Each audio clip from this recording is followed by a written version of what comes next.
ซื้ออีหน้าพวกบิดนี่อีนสีนวลสีนุ่มอันนี้ซื้ออีมวนอันนี้ซื้ออีนมน้องเด้บน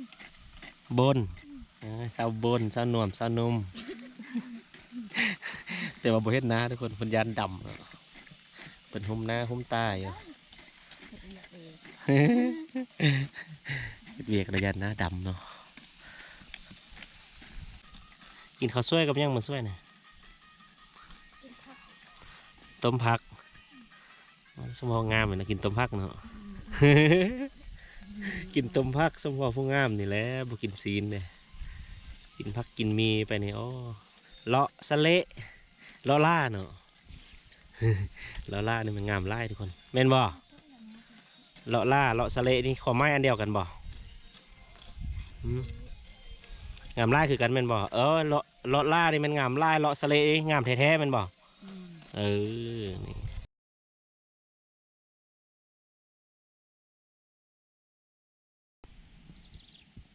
สบายดีทุกคนวิดีโอนี้ทุกคนก็ยังอยู่นำบอเทคเส้นเก่าเส้นเดิมนะทุกคนเมื่อนี้บอเทคพาทุกคนมาเลาะไฮอีกแล้วทุกคนไฮอยู่บริเวณไกลๆกับตัวเมืองนี่แหละเนาะเพราะว่าเราเห็นวิวมันดีเนาะเดี๋ยวจะพาทุกคนไปเลาะเบิงข้าเจ้าเสียเนี้ยไฮทุกคนเนาะเป็นประชาชนสุนทรไพรเนาะอยู่ที่บ้านผู้เลินบ่เนาะทุกคน อยู่ไกลๆแหละเนาะเดี๋ยวจะมาพาทุกคนไปเบิงน้ำกันเลยเนาะดูลุมนี่ทุกคนวิวคือว่าคาใกล้เนาะสันเขาไปน้ำกันเลยไปนี่ทุกคนวิวเนาะป๊าดโคตรคักเลยเป็นวิวให้เขากับเจ้าทุกคนอันนั้นจะเป็นบานเนาะเป็นบานผู้เลินทุกคนแต่ว่าอยู่นี้จะเป็นให้เขาแต่ก็เป็นให้เขาปส่วนบานผู้เลินนั่นแหละเนาะแม่นบอกผู้เลินเนาะผู้เลินทุกคนเสียเงี้ยให้ทุกคนเขาอย่างตนน้อยๆอยู่บนเสียเงี้ยให้มันแล้วเนาะจักล่องมดจุล่องจุด่างนี่นะแซะคน6อันนั้นก็เจ้าเดียวกันบ่เจ้าเดียวกันคนจะเสียมาเป็นน้าทุกคนหู้จุหนึ่งอยู่ลุมๆหุ่นเนาะเดี๋ยวเจ้าหน้าเขาตามไป5เขาเจ้าเนาะโอ้เขางามเลยนี่งามทุกคนเนาะพอดีเสียย้าแล้วพอดีแดดใส่เนาะตายคักดีเลยนี่โอ้เริ่มมีดวงเราได้นี่มันเจาะเขาหรอเริ่มตายแล้วมีคอนมอนบ่นี่มีคอนมอนกะไอ้มีจูกะคอนมอนแหละทุกคนเบิ่งนี่คอนมอนแดเนาะแล้วก็เมียเพื่อนแดประมาณนั้นแหละโอ้ยเสียหยาคนไอเสียซอยบ่ไอเสียหยาเป็นก่อ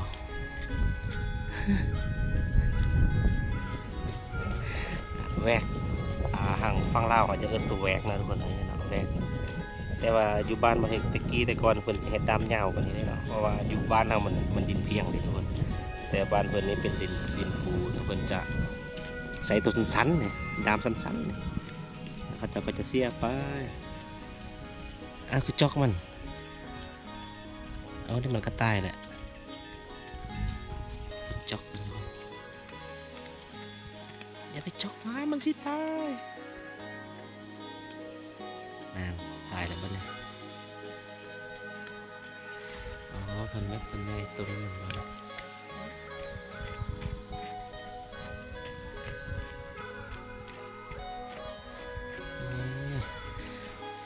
บางต้นก็ตายอาจจะเป็นดวงว่ะดวงเจาะบ้างเอาออกลูกต้นดีกว่าบัดจงไว้ให้มันย่างเก็บต้นเลยนะเนี่ยแต่ผมว่าอีกโดนมาได้มันสิขึ้นใหม่ฝนตกดีเลยทุกคนมันต้องขึ้นใบขนาดในยาเนี่ยเสียแล้วก็ขึ้นเสียแล้วก็ขึ้นสันธาตุเป็นสั่นแต่ว่าเพิ่งขั้นว่าสั่นให้สั่นว่าเนาะแต่ก็โอเคอยู่ตัวนี้มันตายได้ไม่ดวงแฮทุกคนใช้เบิ้งตัวไอ้เบิ้งเลยทุกคนจะเป็นดวงเดี๋ยวนี้เนาะดวงที่ว่ามันเจาะหาเขานะ แล้วเขาเฮ็ดให้ต้นเขาตายเลยนะมันก็จะขวดมันออกมาแล้วก็ค้ามันทิ้มนะ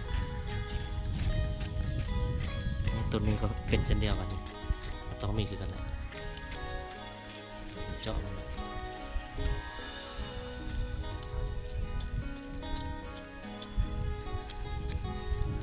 ค้ามันเลยเรียบร้อยบ้านผู้เลินนะทุกคนวุ่นอยู่ไกลๆเพิ่นก็จะย่างมาแหละนี่คันบอกขี่รถมานะย่างเอาจากบ้านนั้นมาพี่มันจะมีเส้นทางอย่างนั้นบริเวณเป็นให้บ้านผู้เลินหมดเลยทุกคนเป็นประชาชนบ้านผู้เลินเนาะแต่ว่าเขานี่งามนี่บริเวณนี้ก็งามทุกมือประมาณนี่ฝนตกแล้วทุกคนมื้อนี้แต่ว่าป๊อดนะมีฝนนะอยู่บริเวณนี้3 คนทุกคนอยู่ลุมหุ่นอีกเนาะจำนวนหนึ่งเดี๋ยวจังไรจะพาทุกคนลงไปลุมหุ่นแหละเนาะเบิ่งมันเสียหน้าอยู่นี่ซื้ออีนาเด้บ่เห็นหน้าเห็นนวดเนาะโอ้อยากให้ FC เห็นหน้าก็บ่เห็น อย่าหน้าดำบ่นี่หุ่มหน้าหุ่มตาอยู่เสียหน้าตื่นสมาก็เสียหน้ามื้อแรงมันก็กลับบ้านทุกคนมวนใดก็เย็นแล้วเนาะ เอาปูนลมน้อยกินแล้วรวมกันว่าเพื่อนมอนอะไรข้าเจ้าดีด้วยแล้วก็นอนวันนอนตีเมื่อแรงต้องได้ยางมือแล้วไงไอ้วานี่ให้ไล่ผด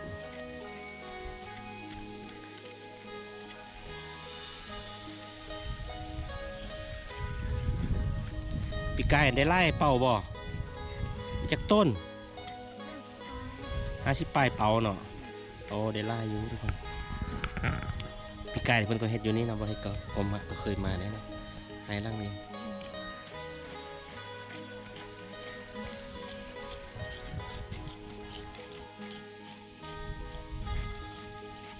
ก็จะเห็นแต่ไฮนะทุกคน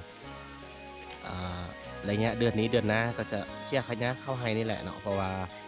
แต่ละเจ้าที่ว่าซักเข้าไฮนี่คือว่าแล้วหมดแล้วเนาะแต่อย่างเรืออยู่บาได้ซักก็ซิมันมักเดือยแหละหรือว่าแล้วมาแล้วนะ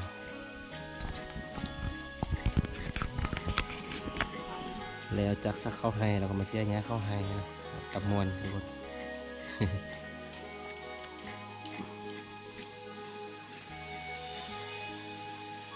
คอนเบาไปใส่หมดนะแหน่ปนันว่าโบโซดจะคนสุดท้ายโซดหมดนี่ซื้ออีหน้าพวกบิดนี่อินสีนวลสีนุ่ม อันนี้ซื้ออีมวนอันนี้ซื้ออีนมน้องเด้บนสาวบนสาวนวมสาวนม แต่ว่าโบเฮ็ดนะทุกคนคนยันดำเป็นหุ้มหน้าหุ้มตาอยู่ เวียกระยันหน้าดำเนาะ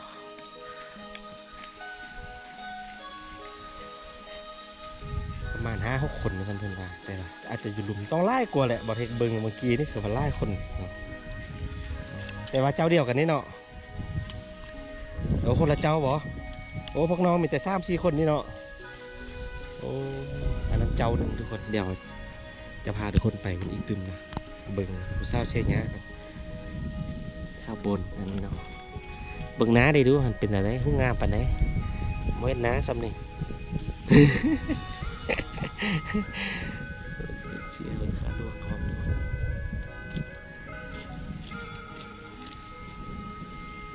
วิวที่ว่างามแห่งคนเขากำลังเขี้ยวเป็นลุมเที่ยงไฮคนจะอยู่ลุมคุณอยู่ลุม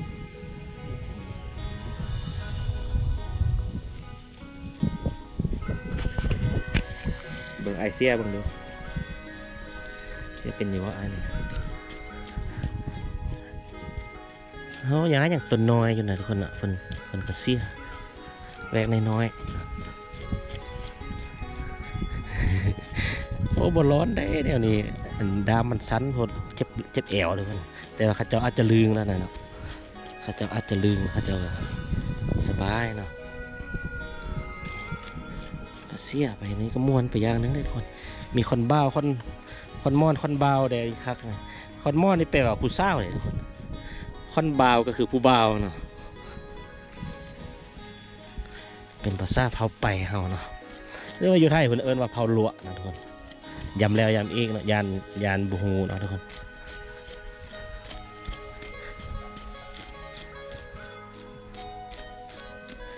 เขางามผู้สาวก็งามปีกายนะเห็นเป็นพัวนะมีพัวแล้วนะชาวบนนี่มีกัน น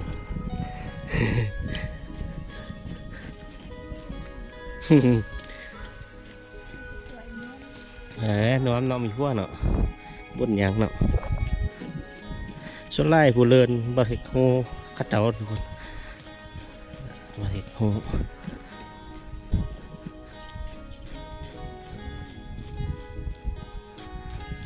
โอ้บ่มีแวกเอามิดเอามือลกเอาเลยวะ ร้อนอยู่บ่ตัวนี้น้อย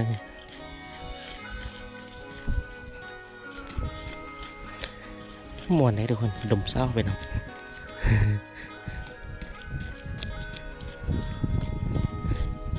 ฟังเพลงมวนแท้สนุกนะ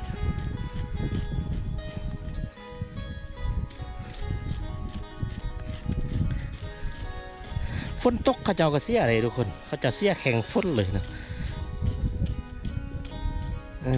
ตกค่อยๆนะข้าเจ้าก็จะเอาห้องใส่ไปนำเนาะแล้วก็เอาลกแดแล้วก็เสียแล้วก็ดึงต้นมันใส่ห้องไปเทหิมบอนอื่นสินะทุกคนเจ้าบ่ปล่อยให้เวลามันเสียเป่านะ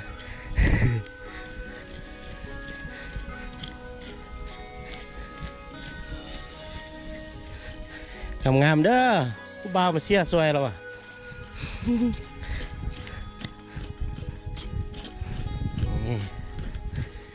เสียยาสวยครับทุกคนเมื่อแรกได้กินเหล้าอะไรทุกคนมาเสียยาสวยมีเหล้าบ่ หนึ่งบนมีเหล้าบ่อยู่เชียงนะ กินคันมี บ่ไอ้ท่าบ่มีบ่มื้อนี้คันมีแล้วสิกินน้ำเลย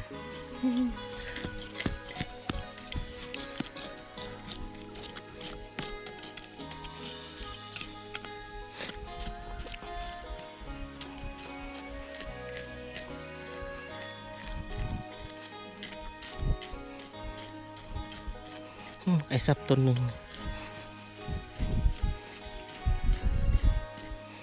เรียบร้อยนะนี่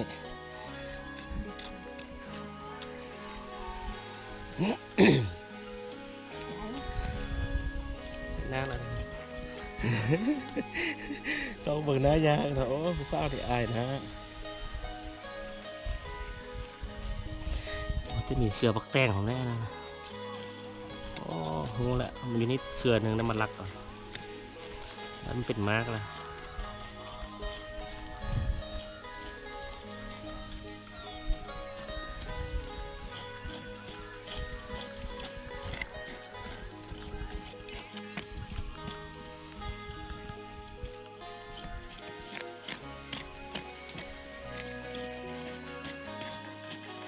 เดือนหน้าเดือนในอย่างพวกเขาเลยเนาะตอนนี้ก็เริ่มงามแล้วเขา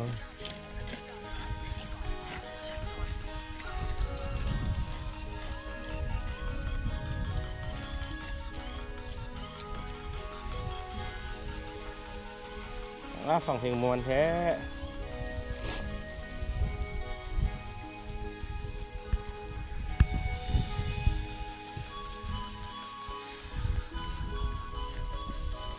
ลงไปลุมนี่ก็จะสั้นไปเลยนะ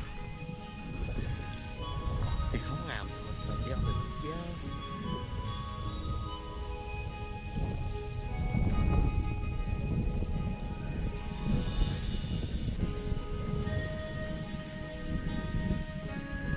ให้เพื่อนจะจงเป็นต่อไว้เวลาเดินทางนะทุกคนจงเป็นต่อไว้เพื่อนจะฟันปลายเนาะที่ว่าไม้อันนี้นะแล้วหลังจากนั้นก็มาฟันเป็นเทศฟื้นเป็นบ่นี่เพิ่นจะบ่ฟันลงพื้นนะทุกคนเนาะเวลาเขาจะจูดแล้วมันก็จะตายยืนคาต้นอันนี้ไฟก็จะบ่ไหม้สินะเนาะเราถ้ามันตายแท้ๆแล้วเขาจะก็จะนำฟืนนี้ไปเฮ็ดฟืนเอาไปดังไฟอยู่เฮือนสินะแต่ถ้าว่าฟันลงลุ่มลงพื้นนี่มันจะไหม้เลยทุกคนเนาะแต่ว่าจงไว้คาต้นอันนี้มันจะบ่ตาย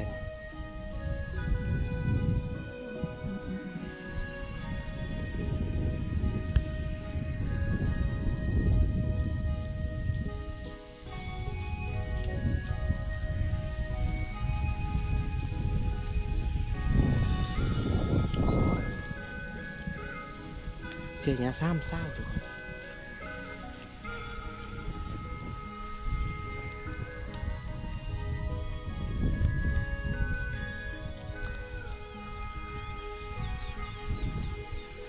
แฟนอยู่บ้านใดบนผู้บ่าวนะคนบ่าวนะอยู่บ้านใดไอมีจุกไอมีเลาะปันนี้บ่มีคนบ่เอาบ่คือติเลือกคนที่ไอ้ว่าเลย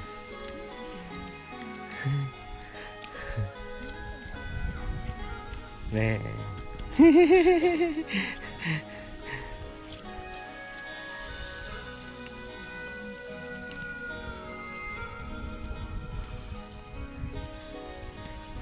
ลุกไปนำเสียไปนำเนาะ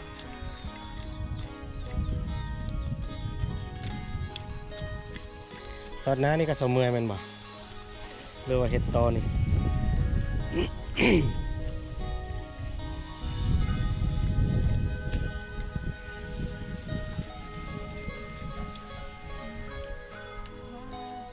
อ๋อค่ะต้นว่างามๆเด็ดมันซ้ำ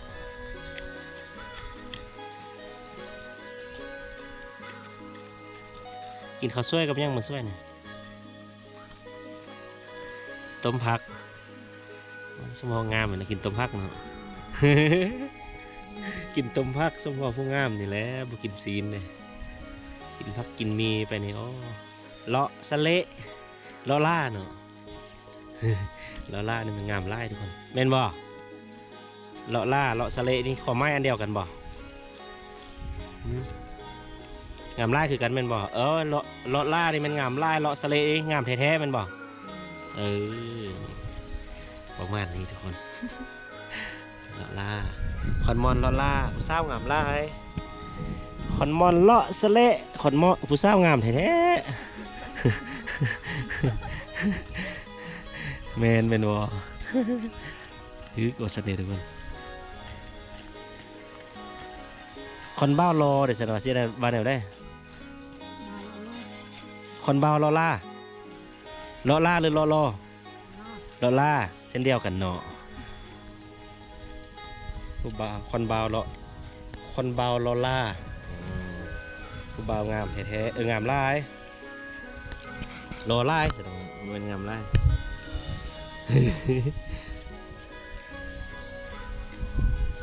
ไก่จะสอดน้าแล้วทุกคนเป็นสอด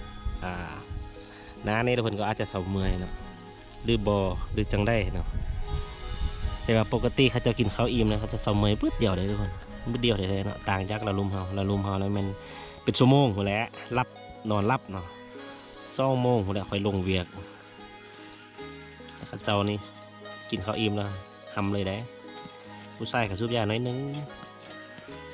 แล้วก็ลงเวียก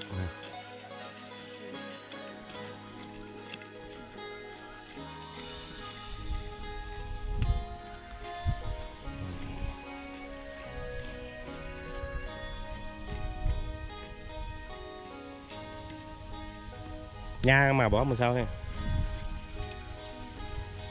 มื้อแรกอายางไปส่งเลยบ่มื้อแรกอายางไปส่งเด้อ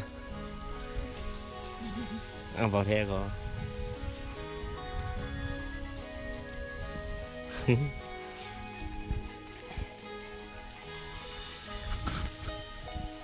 ไกลแล้วทุกคน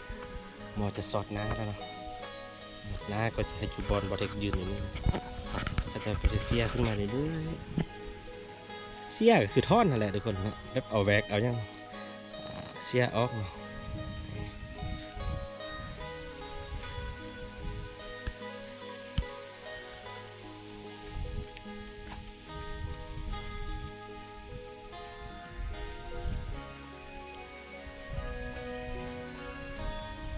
ไปทุกคนเอา